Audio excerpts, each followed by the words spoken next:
Chunk 1. Vous n'êtes pas dans le groupe grâce à Stevie. C'est ce qu'Irving m'a dit, qu'elle leur avait donné un ultimatum. Soit Lindsay part, soit je pars. Tout le monde voyait l'alchimie entre Stevie Nicks et Lindsay Buckingham sur scène. Ce qu'ils ne voyaient pas, c'était la guerre à huis clos. Elle a écrit Dreams à son sujet. Il a écrit Go Your Own Way à son sujet.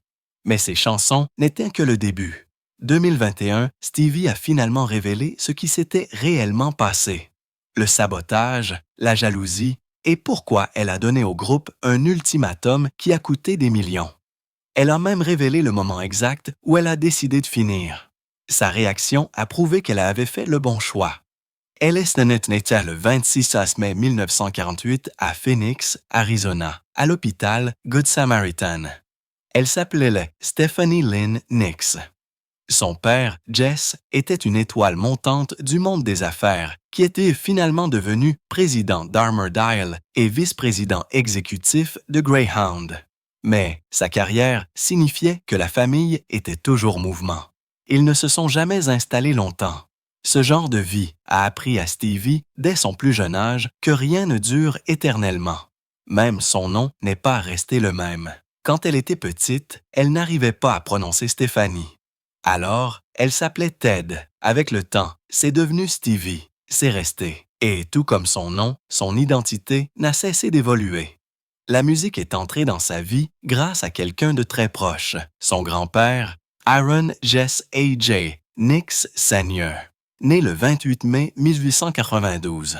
A.J. était un chanteur de country qui n'a jamais trouvé la gloire, mais il croyait Stevie. Quand elle avait à peine 5 ans et qu'il lui manquait ses dents de devant, il la payait 50 cents par semaine pour chanter avec lui.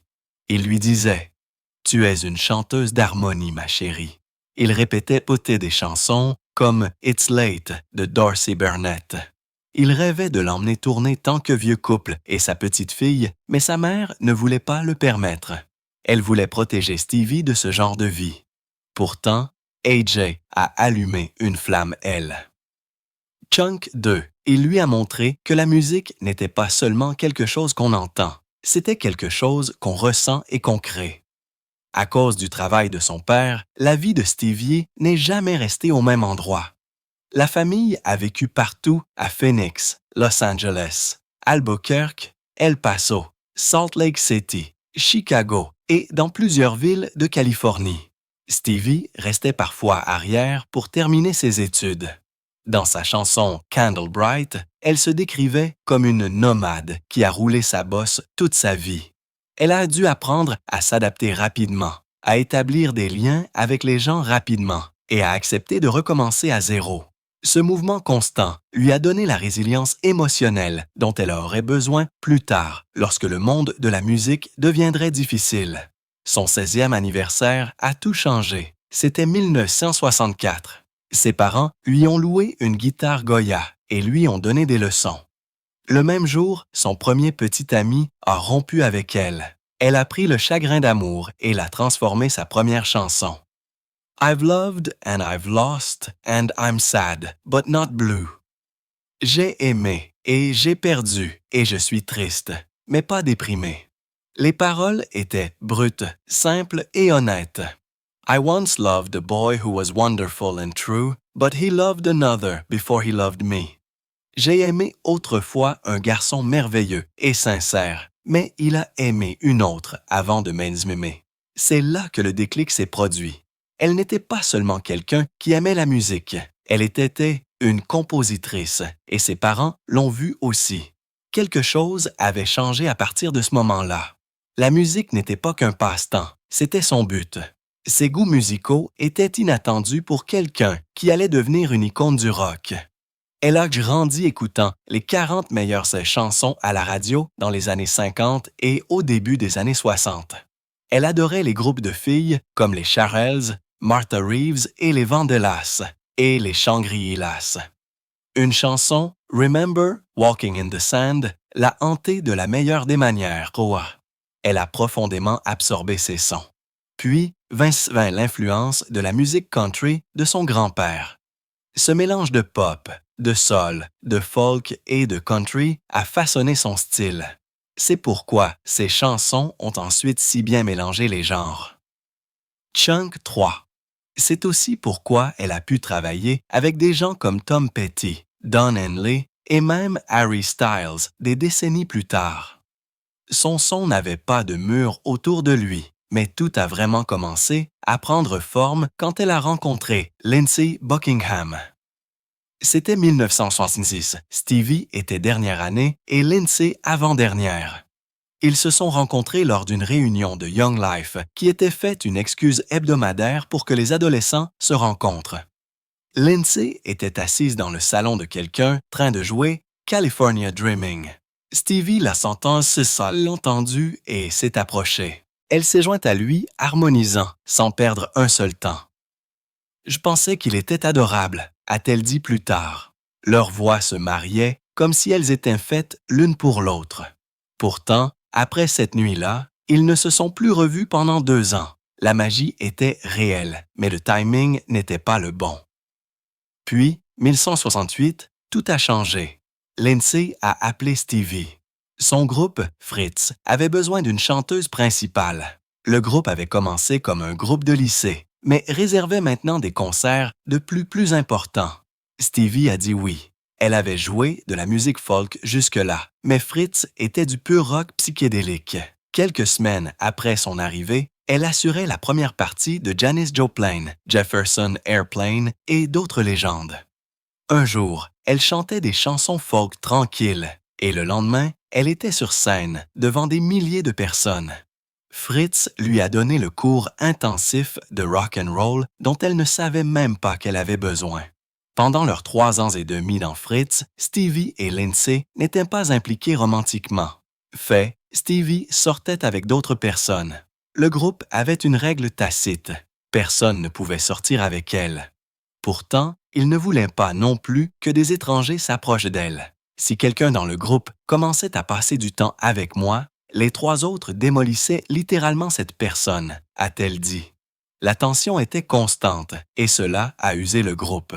Quand Fritz s'est effondré en 1971, ce fut un soulagement à certains égards. Stevie et Lindsey étaient enfin libres d'explorer leur connexion musicalement et personnellement. Chunk 4. Mais juste au moment où ils planifiaient leur prochaine étape, quelque chose d'inattendu s'est produit. Lindsey a attrapé la mononucléose, pas juste un cas bénin. La sienne a duré près d'1 an. Stevie est devenue sa soignante. Elle cuisinait, nettoyait et lui tenait compagnie tout écrivant des chansons et planifiant leur avenir. Ce temps passé ensemble les a liés plus profondément que jamais la scène ne l'aurait pu faire. Ils n'étaient plus seulement des camarades de groupe, ils étaient une équipe. Leur partenariat est devenu quelque chose qu'aucun d'eux ne comprenait pleinement à l'époque, mais ils le ressentaient tous les deux. Cette maladie a retardé leur déménagement à Los Angeles, mais elle leur a aussi donné le temps de grandir, de réfléchir et de se préparer à ce qui allait arriver.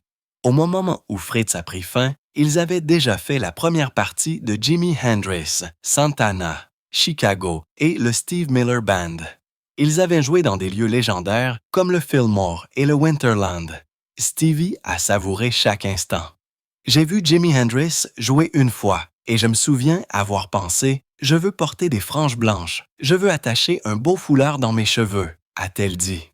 Fritz n'a jamais sorti d'album, mais ils ont enregistré plusieurs chansons, dont « Take Advantage of Me » et « Where Was I ». Cette dernière, écrite par Stevie, parlait de trahison et d'exclusion.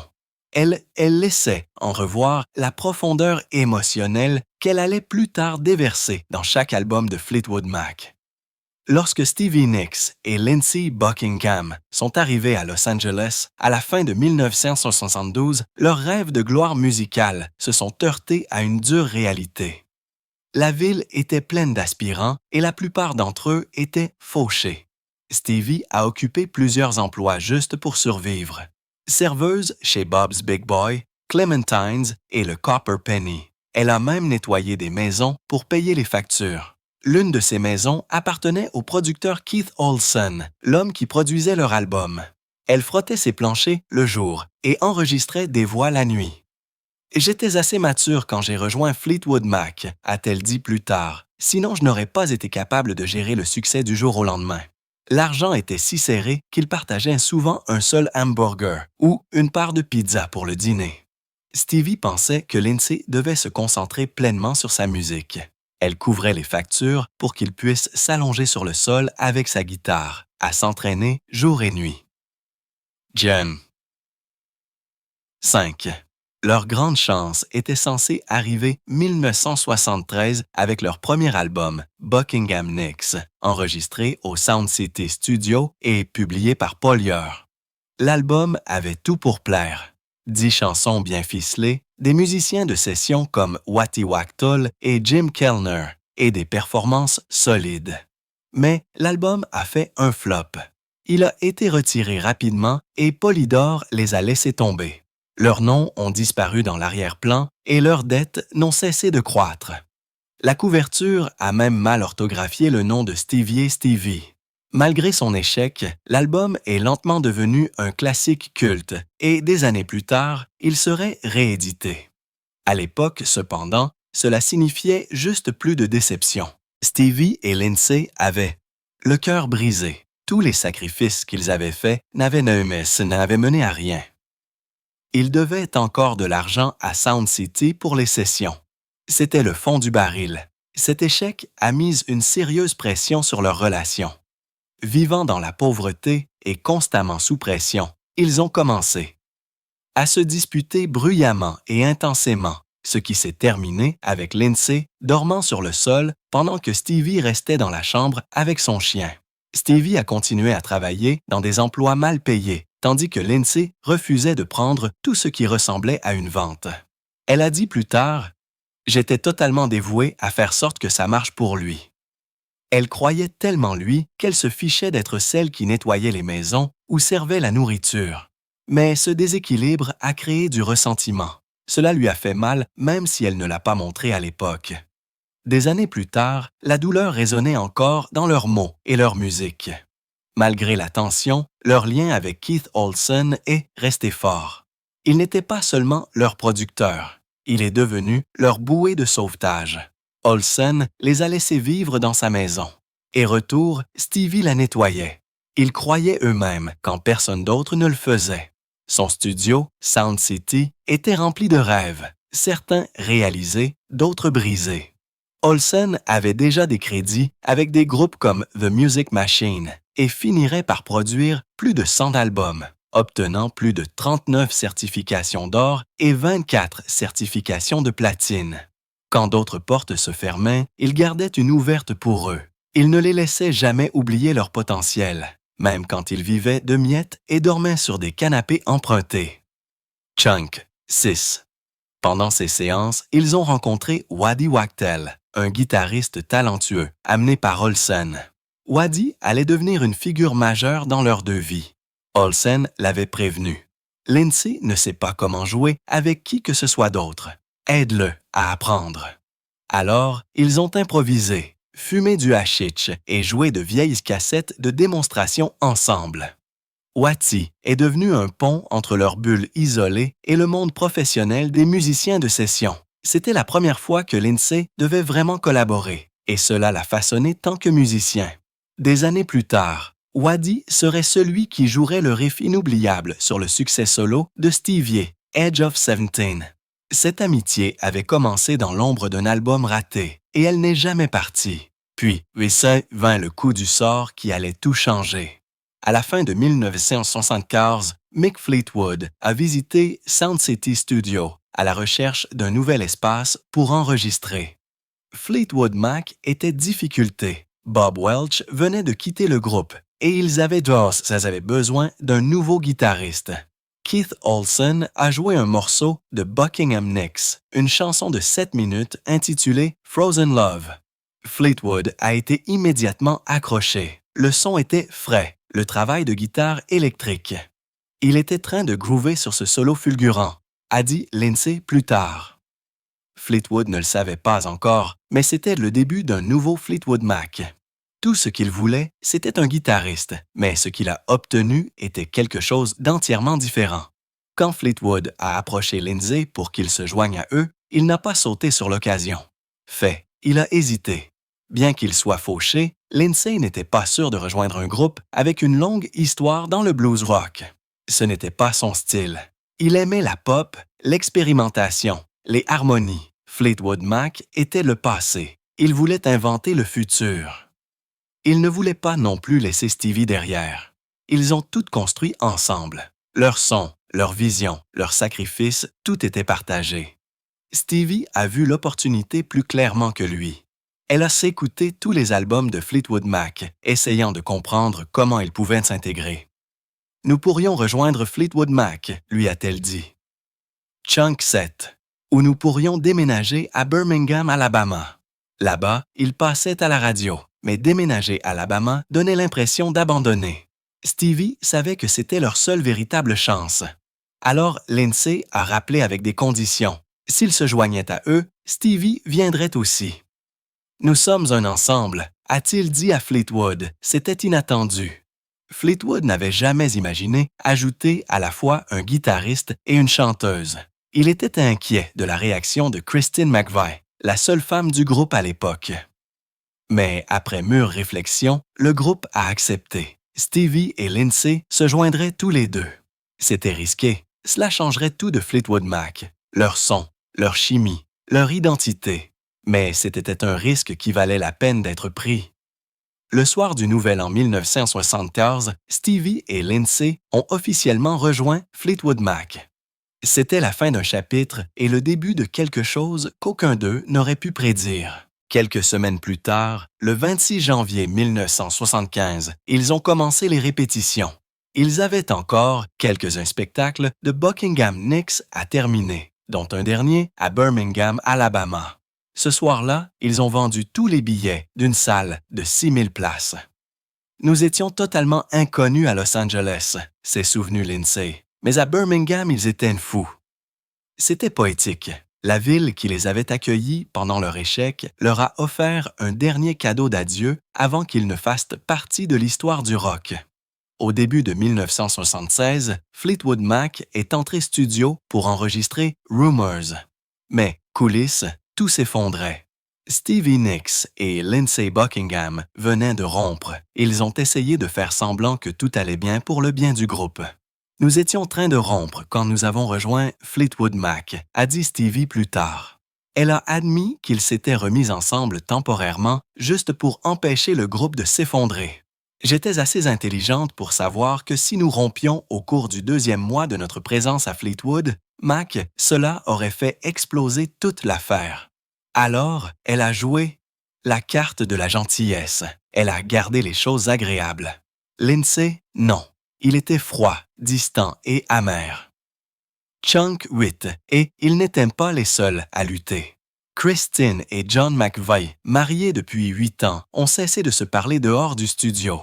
Leur divorce était survenu plein milieu de l'enregistrement. Ils ne parlaient que de musique, rien d'autre. Pendant ce temps s'étant passé, le batteur Mick Fleetwood a découvert que sa femme, Jenny, le trompait avec son meilleur ami. C'est à quel point les choses ont mal tourné. Tout le groupe était un désastre. Et pourtant, ils ont continué à se présenter. Ils ont continué à enregistrer. D'une manière ou d'une autre, leur désastre personnel s'est transformé magie professionnelle. Alors qu'ils posaient des pistes, la rupture s'est déversée dans la musique. Lindsay a écrit « Go your own way »,« Va par ton propre chemin ». C'était furieux, colérique et clairement à propos de Stevie. Une ligne, packing up, shacking up's all you want to do. Faire tes valises, c'est tout ce que tu veux faire, coucher à droite à gauche. La frapper comme une gifle. Elle détestait la chanter sur scène. Je voulais aller vers lui et le tuer, a-t-elle admis. Alors elle a riposté, mais pas avec rage, avec quelque chose de plus calme, de plus sage. Dreams. Rêve. Ses paroles étaient plus douces, mais toujours pointues. When the rain washes you clean, you'll know. Quand la pluie te lavera, tu sauras. C'était un message à Lindsay enveloppé dans une mélodie. Elle a ri plus tard. Celle de Lindsay était amère. La mienne était pleine d'espoir. Deux faces de la même pièce. Leur combat n'était pas seulement personnel. Il se jouait temps réel à travers la musique. Et ça a marché. Dreams est devenu le premier et unique numéro 1 du groupe. Mais la guerre musicale ne s'est pas arrêtée là. Stevie avait écrit une autre chanson de rupture puissante, Silver Springs. Elle était personnelle, profonde, douloureuse, mais elle n'a pas été retenue pour l'album final. Chunk 9. Lindsay a insisté pour qu'elle soit coupée. Il a dit qu'il n'y avait pas de place. Au lieu de cela, elle a été jetée sur la face B de Go Your Own Way. Stevie était furieuse. Elle pensait qu'il l'avait fait pour la faire taire. Elle a dit plus tard que c'était comme du sabotage. La chanson avait été sa libération émotionnelle et maintenant, elle était enterrée. Des années plus tard, lorsque le groupe a interprété Silver Springs direct, elle est devenue un favori des fans, un rappel de tout ce qu'ils avaient traversé et de la façon dont cela ne s'était jamais vraiment guéri. Malgré tout ce chaos, Rumours a explosé. Il a atteint la première place le 4 février 1967 et y est resté pendant 31 semaines. Il s'est vendu à plus de 21 millions d'exemplaires aux États-Unis seulement. C'est 20 fois platine. Il a remporté le Grammy Award de l'album de l'année 1978 et il avait une précommande de 800 000 unités à l'époque, la plus importante de l'histoire de Warner Brothers. Le succès était énorme, mais il avait un prix. John McVie a dit que l'album donnait l'impression que tout le monde écrivait dans ses journaux et ses carnets sur les autres. L'ironie était brutale. Plus leur vie était mauvaise, meilleur était le son de la musique. Après tout cela, Stevie n'a pas ralenti. 1941, elle a lancé sa carrière solo avec Belladonna. Il a fait ses débuts à la première place. Il a été multiplatine et il a prouvé quelque chose de grand. Stevie Nicks pouvait briller sans Fleetwood Mac. Elle a fait venir de grands noms. Tom Petty l'a rejointe pour Stop Dragging My Heart Around. Don Henley a chanté Leather and Lace. Belladonna lui a donné Edge of 17, l'une de ses chansons les plus emblématiques. Rolling Stone l'a appelée la reine régnante du rock and roll. Elle n'était plus seulement la voix de Fleetwood Mac. Elle était une star solo. Mais avec la célébrité, sont arrivés des problèmes plus sombres. Chunk 10. Sa consommation de cocaïne, qui a commencé au début des années 70, est devenue incontrôlable dans les années 80. Elle a dit une fois que sa première rencontre avait eu lieu alors qu'elle travaillait comme femme de ménage. Quelqu'un avait laissé une ligne de coke derrière pour la tester. C'était 1973, au moment où elle a atteint son apogée, elle dépensait des millions de drogues. Oui, ne souhaiterais-je pas que nous ayons cet argent maintenant et que je puisse le donner à la recherche sur le cancer, a-t-elle dit plus tard. Mais il est parti. Sa dernière fois qu'elle a consommé de la cocaïne sur ses scènes était 1986 à Red Rocks. C'était son point de rupture.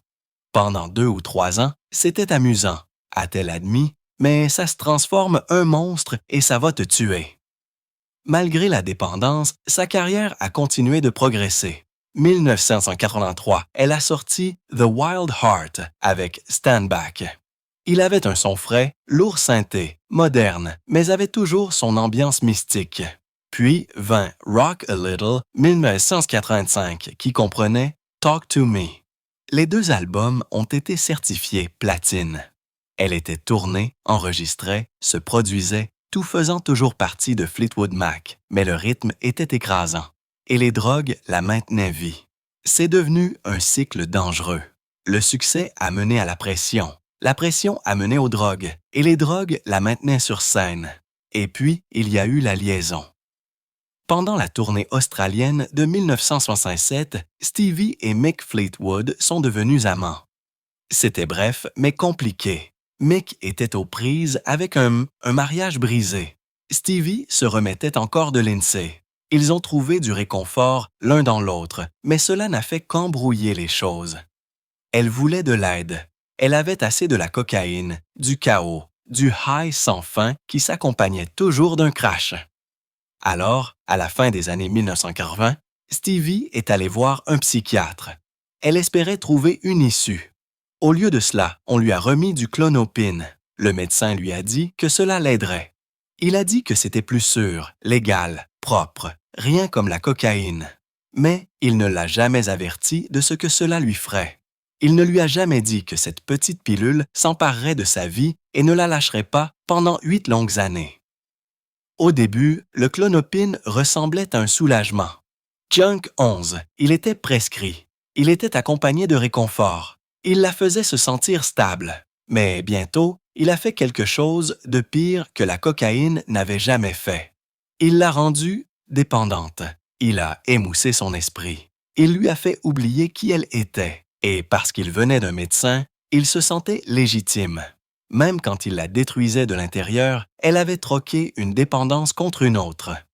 Seulement, celle-ci était enveloppée dans une blouse blanche et un bloc d'ordonnances. Au début des années 1990, elle savait qu'elle devait se débarrasser. Mais arrêter le Klonopin n'était pas comme arrêter la cocaïne. Ce n'était pas seulement émotionnel, c'était physique, violent. Son corps était devenu tellement habitué à la drogue que le fait de la retirer l'a plongé dans une tempête. La désintoxication a duré 47 jours. Chaque jour était une guerre. Ses cheveux sont devenus gris, sa peau a pelé, ses jambes ont eu des crampes. Elle ne pouvait pas dormir, ne pouvait pas bouger, pouvait à peine penser. J'avais tellement mal. Elle a dit plus tard que ce n'était pas seulement difficile, c'était une question de vie ou de mort. Son corps a dû réapprendre à fonctionner sans elle. Et chaque minute faisait mal. Ces 47 jours se sont étirés à l'infini. Elle est restée à la maison, enfermée loin du monde, comptant les heures, comme une prisonnière attendant la liberté. Alors que la drogue prenait le contrôle de son corps, elle a également changé la façon dont le monde la voyait. Au cours de ces 8 années, elle a pris environ 30 livres. À 51 ans, ce changement était visible. Ses fans l'ont vu, ses amis l'ont vu. Elle l'a vu dans le miroir. Chunk 12. La silhouette flottante et magique qui dansait autrefois sur les scènes avait disparu. À sa place se trouvait quelqu'un de fatigué, de lourd et de déconnecté. Elle a cessé de sortir. Elle a cessé de créer. Elle commandait de la nourriture. Elle s'est éloignée de tout. « Je suis devenue l'ombre de moi-même », a-t-elle admis plus tard. Ce n'était pas seulement le poids, c'était le silence. Elle a perdu son énergie, son étincelle, sa connexion à la musique, aux gens, à elle-même. Puis sont venus les tremblements. Ils n'étaient pas subtils. Ses mains tremblaient, son corps se contractait. Les gens l'ont remarqué. Elle l'a remarqué. Cela l'a terrifiée. Était-ce la maladie de Parkinson? Était-ce quelque chose de pire? Elle ne savait pas. Tout ce qu'elle savait, c'est qu'elle ne pouvait plus tenir un micro stable. Elle ne pouvait pas se produire sans trembler, et la peur s'est insidieusement installée. Son cerveau était-il endommagé? La drogue avait-elle fait quelque chose de permanent? Les tremblements sont devenus un rappel de tout ce que le Klonopin avait pris. Sa grâce, son calme, son contrôle. Mais, quelque part dans cet endroit sombre, une décision s'est formée. Elle n'allait pas laisser cette drogue définir le reste de sa vie. Elle a pensé à s'inscrire dans un centre de désintoxication chic. Elle aurait pu le faire, mais quelque chose, elle a résisté. La rockstar, moi, voulait monter dans une limousine et aller à Cedars-Sinai, a-t-elle dit. Mais ensuite, elle s'est dit, « Tu vas te battre pendant ces 47 jours. » Et elle l'a fait. Chunk 13. À la maison, seule. Pas de gros titres, pas d'infirmière, juste elle et la drogue, enfermées dans une bataille finale. Ce choix, brut et non filtré, est devenu son tournant. C'était douloureux, mais c'était le sien. Cela lui a rendu son pouvoir pièce par pièce. Les années ont passé, son corps s'est rétabli, son esprit est revenu. Mais la vie avait encore une tempête réserve. 2018, Fleetwood Mac était honoré lors de la cérémonie de la personne de l'année de Musicaire. Cela aurait dû être une célébration. Au lieu de cela, c'est devenu la fin. Le groupe était tendu depuis des mois. Des désaccords sur les horaires de tournée, les listes de chansons et les priorités les avaient poussés. À bout. Ce soir-là, tout a craqué. Lindsey Buckingham, son partenaire musical de longue date et ancien amant, a mal agi. Il était impoli, surtout envers Harry Styles. Cela comptait pour Stevie. Harry représentait quelque chose de nouveau, quelque chose d'espoir. Et le mépris de Lindsey envers lui ressemblait à une gifle. Il n'a pas été très gentil avec Harry Styles, a-t-elle rappelé. Mais ce n'était pas seulement ça. Lindsey avait été froide envers les autres aussi, arrogante, amère, et Stevie avait assez. Au milieu de cette cérémonie, quelque chose d'étrange s'est produit. Elle a entendu les voix de ses parents, d'abord celle de sa mère. « Vas-tu vraiment passer les 15 prochaines années de ta vie avec cet homme? » Puis la voix de son père, calme et sérieuse. « Il est temps pour vous de divorcer. » Ce n'était pas seulement un souvenir. Chunk, 14. Cela ressemblait à un guide. Ses parents aimaient Lindsey. Cela a rendu la chose réelle. Il ne lui disait pas de partir par dépit. Il lui disait de se sauver. Elle n'a pas dit un mot ce soir-là. Elle a souri. Elle a prononcé son discours. Mais dans sa tête, la décision était déjà prise. Je ne l'ai même dit à personne. Cela s'est passé dans ma tête jusqu'à la fin de toute la cérémonie. Elle a révélé plus tard que cela s'était produit un éclair après 50 ans d'accumulation. Ce soir-là, ce qui était censé être un hommage s'est transformé en un adieu. Puis sont venues les caméras. Pendant son discours, Lindsey a levé les yeux au ciel. Des millions de personnes l'ont vu. Ce n'était pas subtil. Ce n'était pas respectueux. C'était mesquin et public et permanent. Pour Stevie, cela a tout confirmé. Ce n'était plus un partenariat. C'était du poison. Ce seul moment a capturé des décennies de manque de respect. Et maintenant, c'était là pour que le monde entier le voie. Après l'événement, elle a agi rapidement. Elle a dit au groupe « C'est lui ou moi, pas de débat, pas de drame. » Lindsey a admis plus tard que c'était tout le fait de Stevie. Elle ne bluffait pas. Elle aurait quitté Fleetwood Mac pour toujours. Mais le groupe ne pouvait pas se permettre de la perdre. Chunk, 15. Elle était leur visage, leur héritage. Alors Lindsey était dehors. Il ne l'a pas pris calmement. Il a poursuivi. Des millions étaient jeux. La tournée d'adieu avait été planifiée et son renvoi signifiait qu'il passerait à côté. Il a affirmé que c'était injuste, que ce n'était pas une question de comportement, mais d'argent. L'affaire est devenue publique, mais pas pour longtemps. À la fin de 2018, elle a été discrètement réglée à l'amiable. Pas de gagnant, juste du silence. Mais le silence n'a pas duré. 2021, Stevie s'est exprimée. Elle a qualifié la version de Lindsey d'histoire révisionniste. Elle a dit qu'elle était pleine de mensonges. Elle a donné sa version, claire et directe. Son comportement, et non sa jalousie, avait causé la rupture. Elle n'allait plus laisser son histoire être la seule à être diffusée. Puis Lindsey a riposté. Il a dit à Rolling Stone que Stevie ne s'était jamais remise de son mariage tardif, que ses actions venaient de la jalousie, qu'elle ne pouvait pas supporter de le voir heureux. C'était un coup bas. Stevie avait soutenu ses relations auparavant. Cette accusation a fait mal, et elle a clairement indiqué que la réconciliation était hors de question pour de bon. Le groupe a continué sans lui. Ils ont fait venir Mike Campbell du groupe de Tom Petty et Neil Finn de Crowded House. 2 musiciens pour remplacer un. Il ne s'agissait pas seulement de combler l'espace. Il s'agissait d'aller de l'avant. Stevie pensait que Fleetwood Mac pouvait encore briller. Lindsey les a qualifiés de groupe de reprise. Il a dit qu'ils étaient malhonnêtes, mais la vérité était claire. Chunk, 16. La musique a continué sans lui. Pour Stevie, ce n'était pas seulement la fin d'un partenariat. C'était la fin d'une vie de seconde chance.